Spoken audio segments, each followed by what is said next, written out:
This is Charlotte Talks. I'm Mike Collins. Happy birthday, Charlotte. Today marks our sesquicentennial, our 250th birthday. We began when British Royal Governor William Tryon signed our charter on this day in 1768. Then we were even less than the trifling place George Washington would later describe us as being, just a crossing of two Native American trading paths, which became Trade and Tryon. Our name was chosen to honor Queen Charlotte, King George III's bride, and Mecklenburg County was named after her German homeland, Mecklenburg-Strelitz. From inauspicious beginnings, Charlottetown has grown to the point it's nearly impossible to find evidence of those beginnings. But we have two historians here to take us through our history and to talk about how our past continues to inform our present and our future. For years, Tom Hanchett was staff historian at the Levine Museum of the New South. Today he writes about history and culture at historysouth.org. He's also written a couple of books, if I'm not mistaken. Is that right? Indeed. You want to put a plug in for your books? A book called Sorting Out the New South City, about how Charlotte became a city of neighborhoods. And then I've written parts of many other books, including a book called Legacy, the Myers Park story. Well, welcome back. And Adria Vogt is with us. She's president and CEO of the Charlotte Museum of History. Thank you for being back with us. Thank you for having me. You can join our conversation at Charlotte Talks at WFAE.org. Search for WFAE on Facebook. Get to us through Twitter at Charlotte Talks. Watch us on Facebook Live this morning. Dan Morrill, who is kind of the dean of historians in Charlotte, was supposed to be with us this morning, but had a little family emergency and couldn't be at the last minute. And I was going to start with the question to him, but I'll ask it to you instead, because he sent along a little talking point. And I was kind of shocked when I read it. He said the future is more important than the past. And for an historian, that seems to be blasphemy. The future is more important than the past. But he says the most important issue is how an awareness of Charlotte's past can affect our future. You agree with that, Adria? You're nodding. Absolutely. I think that's a really strong point. I think that we don't preserve history for history's sake, but to understand the present, how we got to now, and how we're going to get to a brighter future. Okay. And history is how stuff got to be this way. And if you want to make things better, you need to know how stuff got to be this way. So that sort of using history to build community is something that Levine Museum of the New South does, and that we're doing every day, I think, in this community. You came here as a kind of an accident. You came here to be Dan Morrill's first research assistant, I think. At Historic Landmarks Commission. Right, and everybody told you, where are you from originally? Kind of everywhere, like most Charlotteans. I was born in Chicago, but I grew up in upstate New York, and everybody told came you, in 81. Everybody told you to go to Charlottesville or Charleston. That's our CH factor problem right there. Instead of Charlotte, because there's no history here. Oh, there's tremendous history. But we've been growing so quickly that we haven't saved much of the old stuff. Now, the Historic Landmarks Commission has saved more and designated and saved more landmarks than any other community in North Carolina. But the sort of secondary buildings, the background buildings that form most of the landscape in most American cities, if something gets to be 30, 40 years old here, and the city will have doubled in population, and we're just eager to do something new. Well, that's what Dan says is one of the two constant themes throughout the history of Charlotte from the very beginning, from day one. Actually, it predates day one, because the reason we're here is the unremitting desire for growth and expansion. And you say economic development and jobs are great, Adria, but we have to think carefully about how to preserve our cultural landscape. But we've been on this tear for 250 years now. How do you stop it? How do you change it? Well, I think we have to focus the attention on preservation as economic development. When you preserve historic structures, you're preserving the authenticity of a place, which attracts young people, it attracts new workers, and it serves as economic development because you can have these historic buildings that will work for entrepreneurs. It's a lower price point. It helps with that diversity in economic neighborhoods. You also talk about these older buildings helping to give a city a soul. Mm-hmm. Does Charlotte have a soul? Or are we Atlanta, which I think is a city with no soul? None. I think Both of our cities have souls, but I think it's very important to preserve what remains of our historic structures. Atlanta has Coca-Cola. That is not a soul. Well, the Martin Luther King Jr. National Historic Site, I think there's a lot of soul in that place if you ever get to visit. Yeah. I love the contrast. I walked downtown or uptown, one of the two, last week in the evening when the Christmas tree lighting was going on and all of that, and just stopped cold when I saw the lights on in the windows of Spirit Square, the old First Baptist Church from the 19-teens, and right next to it, where I was standing, was the tower of the Bank of America Corporate Center. Right. And there's a lot of Charlotte history right there. Well, let's talk about this. Let's begin at the beginning, the very beginning, 250 years ago today, in fact. Why are we, Charlotte, here? Because most cities of significance are on a body of water, on a significant body of water. And they could have put us to the west a couple of miles, and we'd be on the banks of the Catawba. Why are we here? Because that wasn't a significant body of water. We're up above the fall line. And if you look at where the big cities are in the era before the railroad, they tend to be ports, or they tend to be places like Richmond or Albany or Columbia, places where the first set of waterfalls are. And if you're running up and down the river in a boat, the first set of waterfalls, you don't want to much go beyond that because you have to pick your boat up and take it out of the water and portage it around the falls. And so here in the back country or the up country, the thing to settle along was a Native American trading route. And we are on the nation's path, which kind of glued together all of the Indian nations way back in the day.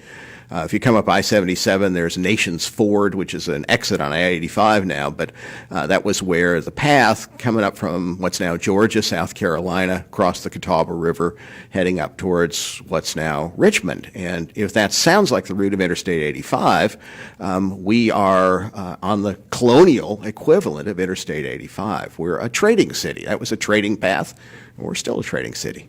So 250 years ago, this was a backwoods wilderness. There was nothing here. It was just these two trading paths that kind of crisscrossed at what is now Trade and Tryon. Why did people settle here? What did they do when they got here?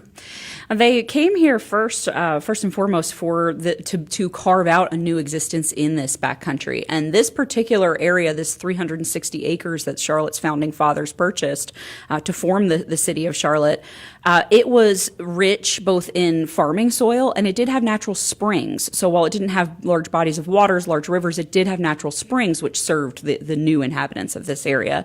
I did want to go back to one point that you had said about starting at the beginning, and I think Tom hit on that the beginning really truly in Charlotte, before Charlotte became a city, was the Native American history here, and that's for some 10,000 years prior to this 250th anniversary that we're celebrating. We rarely hear about that, and these people, the Native Americans, were here 10,000 years before Charlotte was even the glimmer in someone's eye.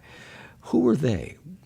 They were the Catawba, the Sugary, the Watery, and the ancestors of those people. So there were many, many tribes that existed here in this Carolina Piedmont region when the first Europeans came to this area. And they described some 250 individual tribes just in the state. We now have one federally recognized tribe in the state of North Carolina, and that's the Eastern Band of the Cherokee. Okay. But if you go south on 77 into South Carolina, you'll see the Catawba Indian Community Center. And if you head southeast, you'll come to Indian Trail. If you go into South Carolina past Ballantyne, you'll come to Indian Land. If you look at the boundary of North and South Carolina, there's this kind of diamond-shaped notch just below at the bottom of Mecklenburg County. Right. That was the old Catawba lands from way back in the colonial era. Okay. 250 years ago, actually prior to that, who were the settlers that came here? Where did they come from? So it was really just about the 1750s that you saw this influx of Scots-Irish settlers coming from the Pennsylvania and Maryland area. And why would they've already gone into the wilderness of Pennsylvania and Maryland, because let's face it was all wilderness. What was their impetus to move back into another new wilderness and start all over? We may have to ask some of them that, but I think those stories are going to be individual stories for the families, but also there was new territories to be settled and to be explored. So in Pennsylvania, Maryland, a lot of those counties, towns had been established, and this was a new adventure for them, a new life. I've read that these Scots-Irish farmers were tired of paying taxes to the Anglican Church in Pennsylvania, and they were tired of constantly fighting with the Native American population. Why did they think they could not fight here against the Native American population? Catawba were very receptive to trade, and the Catawba allowed for a good trading relationship with settlers in this area. I think that was a big draw for them as well. So when we come back from the break, we're going to talk about who these people were that actually decided we're going to buy some land on what is now the square, and we're going to kind of force the hand of the royal governor to make this a town and call it Charlottetown. We'll do that when we come back at Charlotte Talks on WFAE.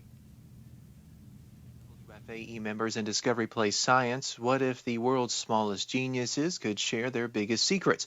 From swarm intelligence to mind control, Bug Lab shows how bugs inspire human innovation. Bug Lab opening December 8th at Discovery Place Science. And from SunTrust Bank, providing private wealth management teams of local advisors to help navigate the life clients have built and help prepare for whatever life brings. Confidence starts here. More info at suntrust.com/reserve. We'll get right back to the show in just a moment. You rely on Charlotte Talks for important conversation about what's going on in your community. We rely on you to help pay for everything else that we do at WFAE. Consider supporting Charlotte Talks right now during this year-end membership campaign. Give online at WFAE.org or call 704-549-9000. Thanks so much, Mike. I'm sorry. Please do indeed contribute now at 704-549-9000 or WFAE.org. A big day here at WFAE's. We're celebrating the 250th anniversary of our great city, kicking off our year-end fundraising campaign and launching our new Queen City PodQuest. A very busy day here at WFAE. Coming to the end of a very busy year at WFAE as we've brought you stories around the midterm elections, Hurricane Florence, certainly the Kavanaugh confirmation and testimony and the controversy there. The list of important news stories that we've covered here for you at WFAE is extensive. We're hoping that you will think back on the coverage we've provided, the context and understanding that we've provided around those stories, and we hope that you will make a contribution to us right now at 704-549-9000 or at WFAE.org. My name is Jeff Bundy. I'm here in the studio now with WFAE's morning edition host, Marshall Terry. Hey, Jeff. Thanks for joining us today. If you can, we'd love to hear from you right now. 704-549-9000. As Jeff mentioned, you can also go online and make your contribution there at WFAE.org. I know Jeff mentioned the 250th anniversary of Charlotte that we are. Sister Centennial. Yes, that's a fancy word I'm not going to try to pronounce right now.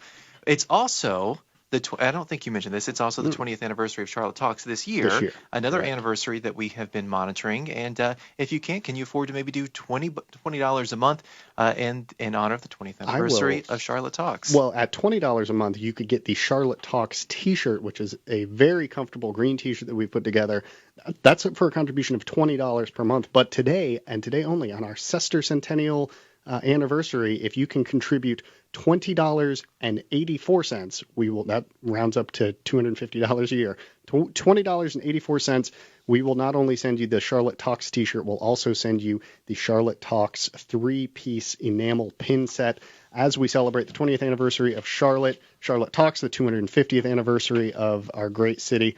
704-549-9000 or at WFAE.org. We have a $1,200 goal for this hour, and Marshall, we are right now just $48 away from hitting that goal. Can the next caller be the person that puts us over that goal? Haven't heard a call yet. We haven't heard one of those web pings either in the background. At this break, yes, to be clear. So we'd love to hear from you to get us started on this break with a contribution in any amount. 704-549-9000 or WFAE.org, where you could make your contribution right now. Go to the website, check out all the thank you gifts that we are offering this membership campaign. We've mentioned a few, the Charlotte Talks T-shirt. We've also got the Public Radio Nerd T-shirt, the Charlotte Talks pin set. They're all on there for you to check out at WFAE.org. Go ahead, check out all the news content that we have provided for you in the last few weeks and months. That's where your dollars are going. news reports from all of the reporters in our award-winning newsroom. We need to hear from you to keep it going. 704-549-9000 or WFAE.org. So I mentioned the Centennial thank you gift package that we've put together. I mentioned the Queen City PodQuest, which launched today. I've not yet mentioned, Marshall, the Winter Wonder gift card bundle, cleverly named by our own Megan Batchelor. When you contribute today, you will receive 3 entries into the raffle we've put together for more than $3,000 in gift cards from an array of WFAE sponsors. There's great outdoor provisions in there. There's Original Mattress Factory, Wildology, lots of great local supporters. They've all chipped in gift cards, and you can win that gift card when you call in at 704-549-9000. It's Charlotte Talks on listener-funded 90.7 WFAE and 90.3 WFHE. I'm Mike Collins on the 250th birthday today of Charlottetown. Tom Hanchett is here. He's historian and a writer with the blog HistorySouth.org, and Adria Folk is president and CEO of the Charlotte Museum of History. According to, I think, Jim, where is his name here? Jim Williams. Jim Williams. Mecklenburg Historical Association. Who wrote a special article for the Charlotte Observer, a longtime researcher with the Mecklenburg Historical Association. The story of Charlotte's founding on this day is really more interesting than the governor simply signing a charter, and one that is unusual for the time. What is the story? He didn't have to do this. He was cattle prodded into doing this, essentially. Oh, yeah. Charlotte started out with a real estate deal, and that's What a very surprise. Charlotte. Did Alan Tate do it? I'm just Yeah, what it was the settlers were coming here. A lot of them Scots-Irish, a lot of them Presbyterian, which is why we have a lot of early Presbyterian churches. And they settled around this Native American crossroads, and they started to want a town. And so they laid out a town, and they built a courthouse, because if you were a courthouse, then you were a center of energy. They didn't have public television back there, so if you wanted people to go watch people argue, you couldn't see Judge Judy in the afternoon. You had to come down to the courthouse. That's where the market would be. And so they did all of that kind of thing. They put up their own money. They built their own courthouse. They laid out the town lots. And then they went to the General Assembly and said, please allow us to do this. Who were they that they could do this? They first of all, they bought this land. Who did they buy it from? It was just wilderness. It was unused land by Lord Selwyn, so it was just unused land at the time. But they bought it for a premium because they knew they had this vision for what this place would become. How And did Lord Selwyn get it? Probably from a land grant from the king. Okay. So they bought this land.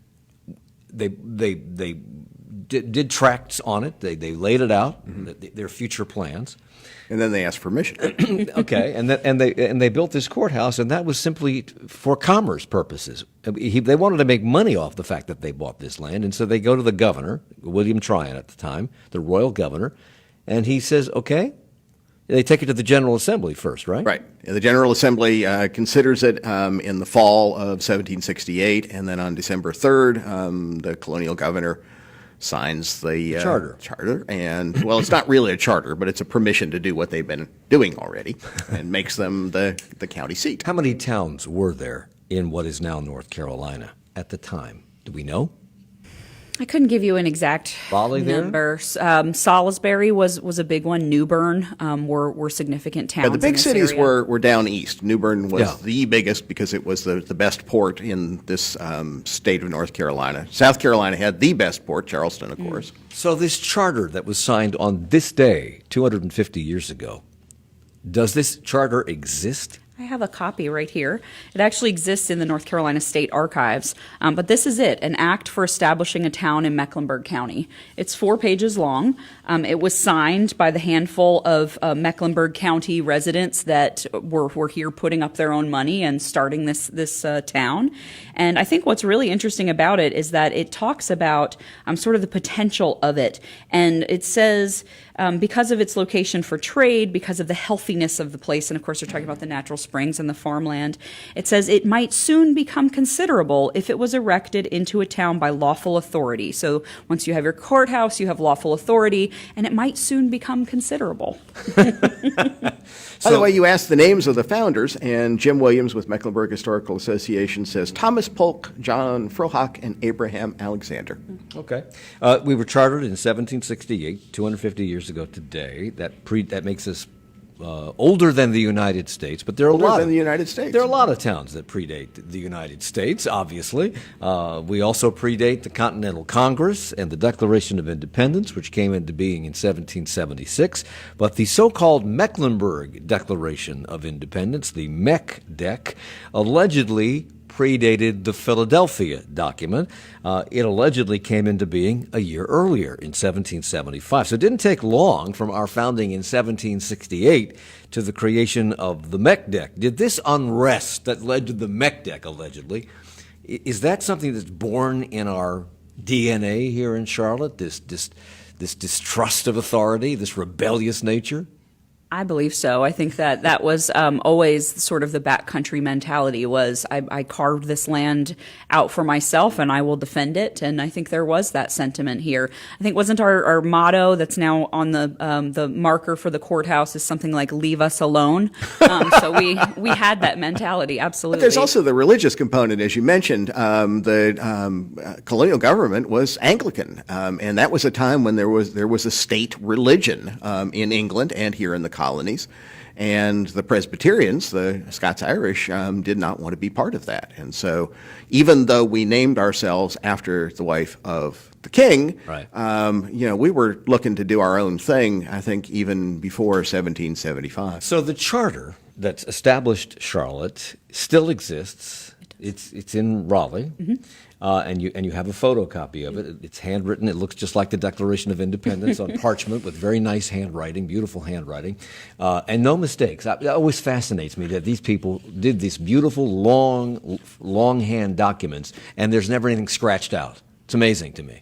I couldn't write a sentence without scratching something out if I had to handwrite it. But what's your take on the MEC-DEC? Conrad emails us, and we've talked ad nauseum about this on past shows, but a lot of historians these days, he says, like to think it was a collective hallucination or a misremembering of the Mecklenburg resolves. Did it exist? Because the document doesn't exist. Do you think it happened? The Mecklenburg Resolves are a real thing because they were published in newspapers and they show up in the colonial records, and that is at the end of May.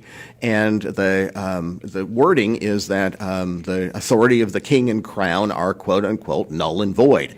And whether there was an earlier document on May 20th, 1775, it doesn't show up in the colonial records. It doesn't show up in the newspapers. If there was, it didn't have much impact.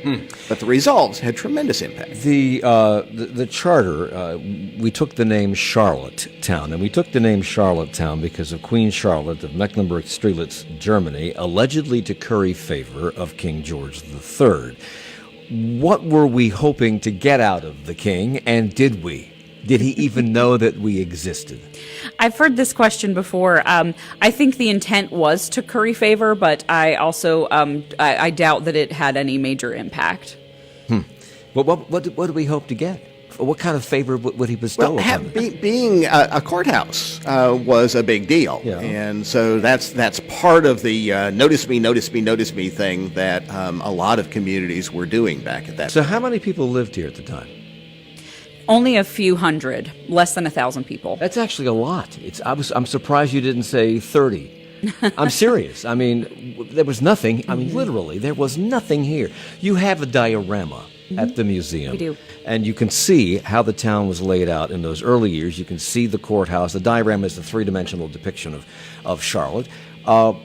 Is that Charlotte at its founding on this day 250 years ago, or was it later on? That is from 1776 is the portrayal. Okay. The So diorama. not that long ago. I mean, not that far from the founding. It didn't Yes. take long. Given the backcountry nature of this town, why did the governor and the General Assembly think that we were a good place to charter a town? Is it simply because they were pressured into doing so? And Could they have said no? Have they said no to other people who were petitioning? Do you know? They had a large enough population at the time to separate into this separate county of Mecklenburg. And they had enough people in this new town that they were forming, as well as, again, that proximity to trade, the healthiness, as they say, of the land, that they thought this could be a nice town. So that's why they agreed to do it. And they had backers. They had financial backers. Correct me if I'm wrong, because we have a question here from Twitter. Why don't we talk more about the Sugar Creek War? It's an awesome story and one we should all be talking about today. Sugar Creek War, I think, didn't that predate the establishment of Charlotte? You don't know, do you? I'd have to. This is why we don't brush talk up. about it. Nobody knows anything. Well, This is why we're missing Dan Morrill. Dan Morrill is my go-to when you get to the early history of this community. Dan Morrill would know. Darn him. It wasn't long after the charter establishing Charlotte was signed that we split from the mother country. Lord Cornwallis, a British general who came through here and ultimately surrendered at Yorktown to George Washington. That was the end of the war. Yeah, came through Charlotte not too much before the end of the war, and found what he called a hornet's nest of rebellion. That's what he called us, a hornet's nest of rebellion, which is why we have the Charlotte Hornets and why the hornet is on the badge that the police department wears. As that came as the result of the Battle of Charlotte. And that actually started at the square. Did it not? Mm-hmm. It did. We'll talk about it. Well, I think that why they were surprised to encounter this hornet's nest of rebellion here in Charlotte was because the British had received a lot of support from loyalists who were living in South Carolina. So when they came from the fall of Charleston in May of 1780, that was the largest port city in the nation at the time, and so this was a major victory for the British effort.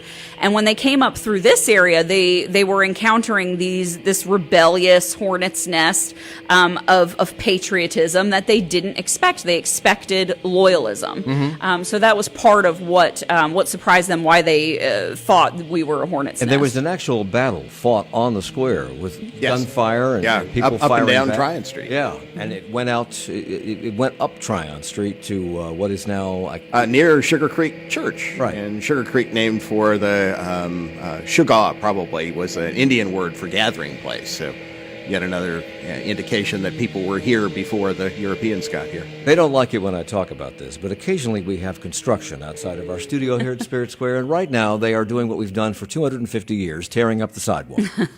So that's what they're doing, and that's what you hear in the background. If in fact you can hear it. We sure can hear it, let me tell you that. The epicenter of Charlotte and Charlotte history is the square. It's where it started. It's where the courthouse was. What corner was the courthouse on? Where was it? Do we know?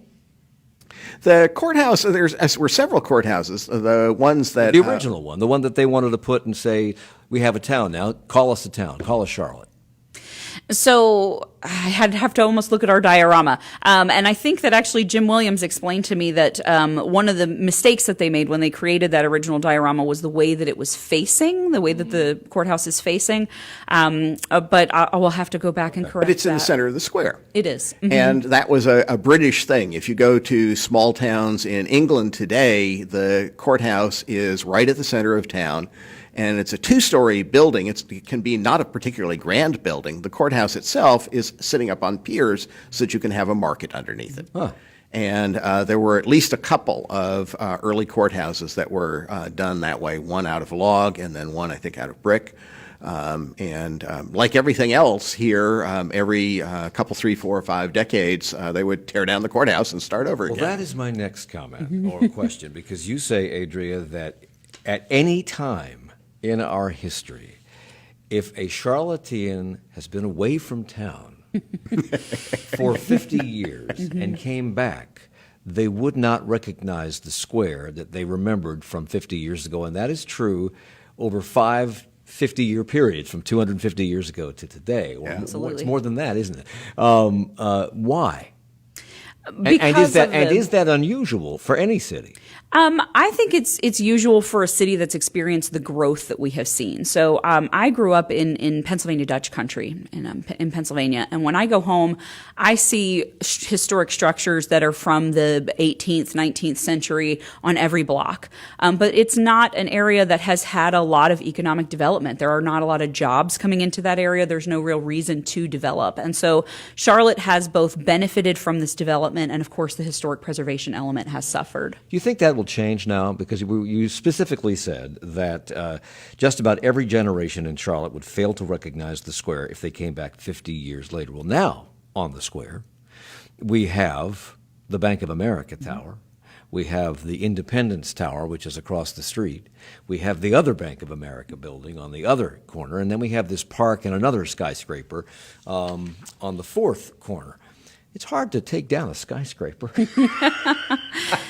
I mean, are we kind of stuck with this look? The Independence Center took down a skyscraper back in the 1980s. How tall was it? 10 it was stories? the tallest steel frame skyscraper in this part of the South. I repeat, how tall was it?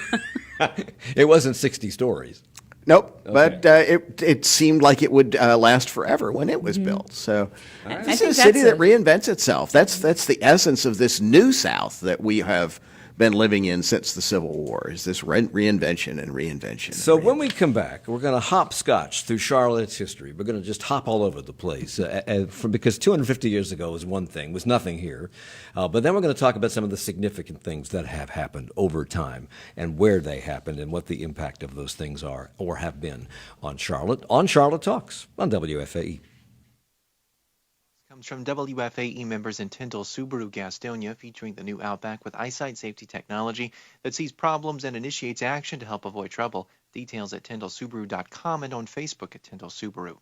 And from Atrium Health, serving the Carolinas in specialties like heart, cancer, and pediatric care. Atrium Health, dedicated to promoting better lives through better health. We'll continue the conversation on Charlotte Talks in just a couple of minutes, but first we need your help so that we can continue to bring you discussions on important topics. This is WFAE's year-end membership campaign, and I'd like to ask you right now to make a financial contribution to keep Charlotte Talks strong for another year. Call 704-549-9000 or give online at WFAE.org, and thank you. And thank you, Mike. 704-549-9000 or WFAE.org, like that good person did just a moment ago. That was Sally in Concord making a contribution and picking up the Charlotte Talks 250th anniversary package. Make a contribution of $20.84 today. Over the course of a year, that adds up to $250. Appropriately today only for the Sesquicentennial celebration of our great city. If you can come on board at that level, we will send you not only the beautiful Charlotte Talks green T-shirt, we'll also send you the 3-pin enamel pin set. It's the Charlotte Talks logo, Mike Collins' head, and a little microphone. All yours for just $20.84 in support of your great public radio station, an important part of this community as we all celebrate the city's 250th anniversary. My name is Jeff Bundy. I'm here in the studio right now with Marshall Terry, just taking a moment before we go back to the conversation to encourage your support on this, the Sesquicentennial anniversary and the very first day of our winter fundraising campaign. Thanks, Jeff. Good to be here with you. Just take a second, if you will, to think about all the big news stories that WFAE and NPR have covered over the past few weeks and months. Just here in North Carolina, the midterm elections last month, they're still not done. The Board of Elections says it's investigating potential fraud in the 9th District, which covers parts of Charlotte. We've got a new General Assembly going into session in January when Republicans are going to lose their supermajority. And, of course, we have new leadership in Washington, D.C. as well. You're going to want to be following that over the next 2 years while those gatherings are in session. Where else are you going to get coverage that you've come to depend on, in-depth coverage about what's going on in Raleigh, but also what's going on in Washington?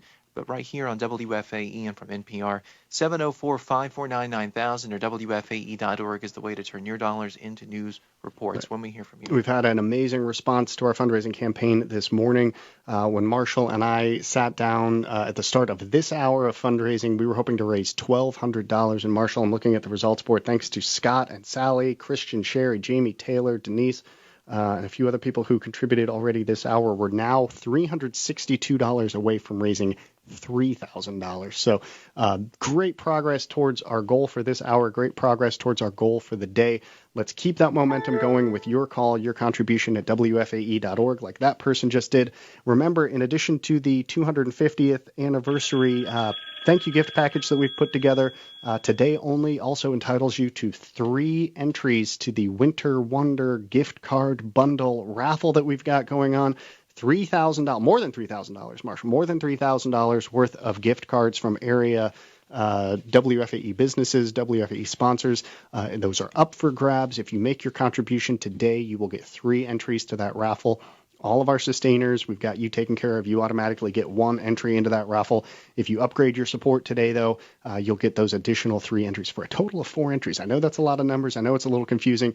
The story here, though, is those gift cards are up for grabs. Someone's going to get them. Will it be you? We're getting ready to go back to the conversation on Charlotte Talks, but the phone lines will still be open, 704-549-9000. Of course, the website is always open, WFAE.org. Thank you. Whereas it hath been told to us that today is our 250th birthday, we are doing Charlotte Talks on the topic. Whereas it hath been represented are the first words in the charter for Charlotte, establishing Charlotte town as a place of significance 250 years ago. On this day, Tom Hanchett is here, historian, also Adria Folk, another historian. Let's do some hopscotching through our 250th 50 years here. I mentioned in the opening that George Washington commented about our being a trifling place when he visited here in 1791. He wrote that in his journal after dining with Thomas Polk, one of the founders, on the square, at his home on the square. Do we know where that house was on the square, Richard? Thomas Polk's house? It was in the location of the Bank of America Corporate Center. Which is the big tower or the one across the street? The one that's next to the Blumenthal. Okay, so It it's has the big all the tower. points on the top. Yeah, it's the big tower. So it was there. Wow. We were a trifling place then and languished evidently through the early 1800s because the eastern part of the state was where all the action was. Even when we were formed, that's where all the big towns were. What was the economy east? Was it just shipping and ports and farming? Part of it was growing crops for the global market. That was why the colonies were established, and there was also the trade in naval stores, the pitch and tar and things like that would cause people to get their feet sticky and be called tar heels. And through the early 1800s, I'm told that North Carolina was losing out, commercially speaking, to Mississippi and Alabama because the state government saw no need to invest in education or infrastructure. This is a running theme. The big turning point for Charlotte was when Charlotte quit waiting for North Carolina to build the North Carolina Railroad and built its own railroad, the Charlotte and South Carolina, which they raised money for here. Government put up some money, farmers put up some money, and that's basically the route of the light rail in Charlotte, but it went down to Columbia and therefore to Charleston.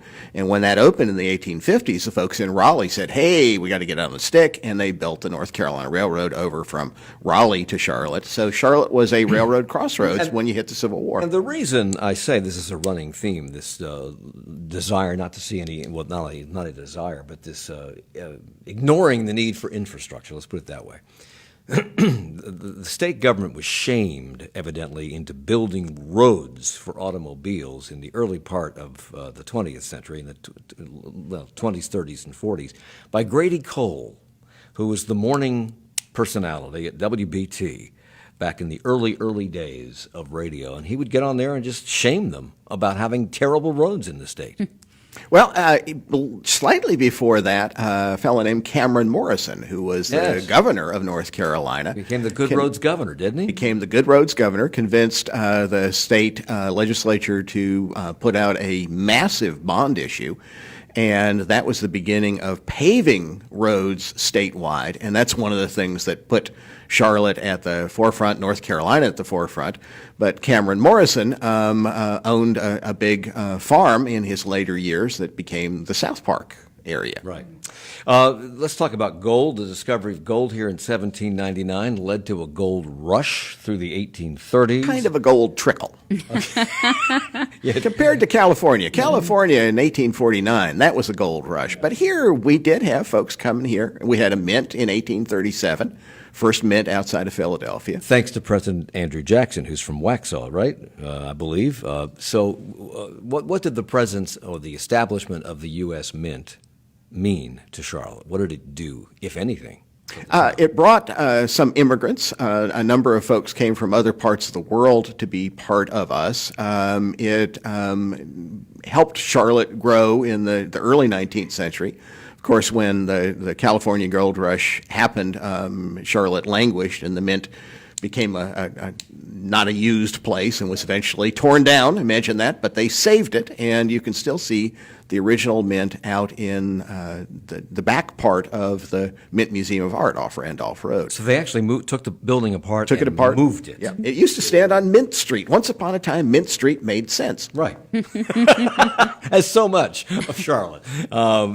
Then there's James K. Polk, another president of the United States from Pineville.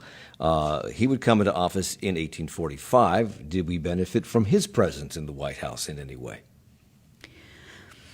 No. Okay. How important was the arrival of the railroad in 1852? What did that do? I think it's the biggest game changer we've ever had. Ever? Yeah.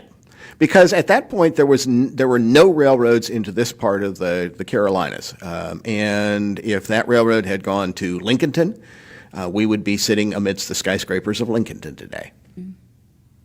Really? That was what got us started. Okay. And the railway brought all of the trade and means of transportation for the textile industry to flourish here. Yeah.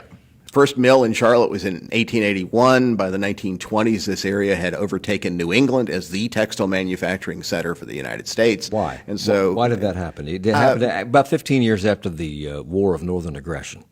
Partly was that the land here was good for growing cotton, and once you had railroads to take it to the coast, that opened up that. Also, we had inexpensive labor compared to New England. In New England, the wages were rising. Here, whole families would come off the farm and go to work in the textile mills. The textile boom, I'm told, and correct me if I'm wrong, began with the opening of the Charlotte Cotton Mill. Where is that right? Still exists. Okay. It's on Graham at 5th Street. Graham at 5th. That was way out at the edge of town back Oh in my that day. gosh, yes, Graham. It's what is it now?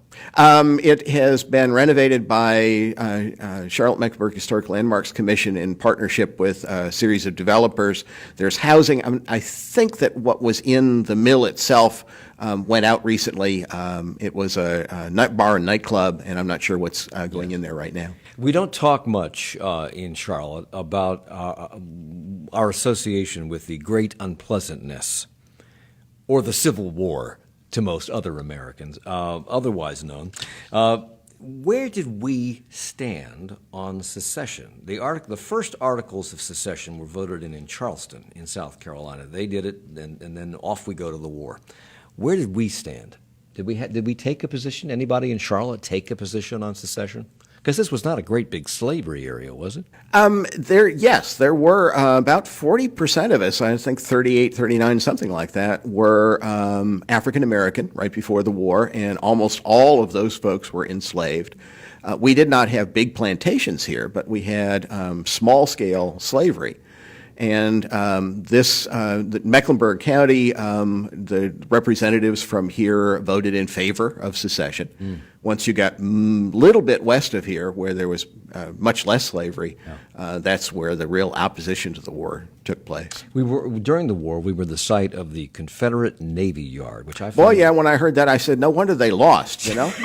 There's no water here. But it made sense because we had two railroads, and what the Confederate Navy Yard did was to make the stuff that the boats and other fighting groups needed. And so, yeah, we had the Confederate Navy Yard. Why not do it at the coast? Because why depend on a railroad that might or might not be usable? Because the Union forces were capturing the coast. As soon as the Union forces well, began then how to- did you get the stuff from the railroad cars in Charlotte down to the coast and onto the ships? Because the railroads went in multiple directions, wherever the Confederacy continued to hold pieces of the coast, you could get material from Charlotte. And the there. Confederacy did move toward the end. Jefferson Davis, there's a plaque on Tryon Street. That's true. That Yeah, tells when you- Richmond fell, Davis came down that railroad with his entire cabinet. Right. And By there's- some accounts, the last full meeting of the Confederate cabinet was There's here in Charlotte. there's a plaque, and I'm trying to think what restaurant is there right now, but right outside one of the restaurants on Tryon Street, on the western side of Tryon Street, there is a plaque that says it was on this spot in 1865 that Jefferson Davis heard of the assassination of Abraham Lincoln. Is it safe to say that because he came down on the railroad with his cabinet, fleeing what had happened in Richmond, that this was the last capital of the Confederacy? There's a book to that effect, with I think that title, that is quite well reasoned. Pieces of the cabinet continued on with him, moving further south, and so there are a number of cities that make that claim, but Charlotte seems to have a pretty good. Our colleague Glenn Berkins, who is editor and publisher of QCityMetro.com, has an interesting story on this 250th birthday of Charlotte that talks about, maybe not a story, but landmarks, I guess, that talk about the landmarks of African-American participation in Charlotte. Yeah, African American history has been so important here. About a quarter of us have been African American, sometimes higher percentages of that. And if you go to QCityMetro.com, there are 8 moments in Charlotte's Black history as we celebrate its 250th birthday, beginning with one of that's my particular favorite is the chartering of the school that became Johnson C. Smith University. Johnson C. Smith, today a liberal arts college just west of Uptown, but back in the day it was the denominational college for African American Presbyterians all over the Southeast, and a tremendous center of learning and a tremendous center of energy. And it's not the only religious center here. The AME Zion Church, the African Methodist Episcopal Zion Church, has its national headquarters in Charlotte now. And the United House of Prayer for All People had its first big revival here, now another national African-American denomination. Historian Dan Morrill, who was supposed to be here, says that there are 2 running themes through the history of Charlotte from the very beginning. One is the boosterism, the trying to become more than we are and become a center of commerce, which arguably we have achieved. And the other is racial tension, he says. 2 great themes. Between whites and blacks, racial tension between whites and blacks, most recently between everybody else and Latinos, but that whenever the 2 come into conflict, boosterism wins out in Charlotte, he says. So let's talk about that, because we appointed a black police officer here in 1868. That's early. In 1877, the first recorded protest for integration occurred at the Opera House here, wherever that was. When did tensions amplify into this racial tension that he talks about, and how have we handled it? And we only have about a minute and a half. This has been a center for African American achievement dating back to at least Johnson C. Smith University. And that presence has helped Charlotte more gracefully handle a lot of turning points in the civil rights movement.